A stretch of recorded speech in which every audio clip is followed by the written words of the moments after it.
మాది RK Nagar Kadapa sir. మా ఇంటి ఆయనకు పింఛని నెల నెల వాలంటీర్లు తెచ్చి ఇస్తున్నారు. ఆయన పోలేడు.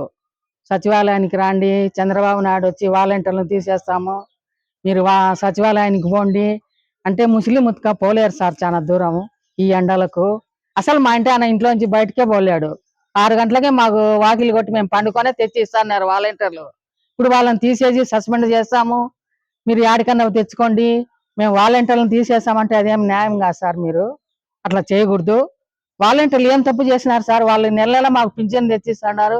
వాళ్ళు ఇంతవరకు మేము 1 రూపాయి కూడా ఇచ్చిందిలే వాళ్ళకు. వాళ్ళు మాకు బాగా చేస్తున్నారు. వాళ్ళని తీసేసి వాలంటీర్లు వద్దు, మీరు సచివాలయానికి పోండి అంటే మేము సచివాలయానికి పొద్దు పోతాం, వాళ్ళు కాదంటారు. మళ్ళా మరుసనాడు రమ్మంటారు. అట్లా ఎన్నిసార్లు పోవాలి సార్? ఎంత జనం ఉంటారు? ఎంతమంది కానీ ఇస్తారు సార్ వాలంటీర్లు? వాళ్ళు కానీ సచివాలయంలో ఆడ కొట్లాడుకొని ముస్లిం ఉతకపోయి అన్నము నీళ్లు లేక ఎండలకు పడిపోతే కష్టం అదే సార్. అట్లా చేయడం చంద్రబాబు నాయుడు తప్పు కదా. అది లేకుండా వాలంటీర్లే వచ్చి మాకు పింఛన్ ఇచ్చేట్టుగా ఏర్పాటు చేయండి సార్. అది బాగుంటది. అదే పేదవాళ్ళ కడుపు కొట్టావు చంద్రబాబు నాయుడు. నువ్వు కావాలంటే వాళ్ళని కూడా పెట్టుకో, వాలంటీర్లను కూడా. నువ్వు వచ్చి నేను వాలంటీర్లను తీసేస్తా అని అందరినీ బీద వాళ్ళ నోరు కొట్టకూడదు. నువ్వు కావాలంటే ఓట్లు అడిగి వేయించుకో. నీ అభిమానం ఉంటే నీకు వేస్తారు, ఎవరు అభిమానం ఉంటే వాళ్ళకి వేస్తారు.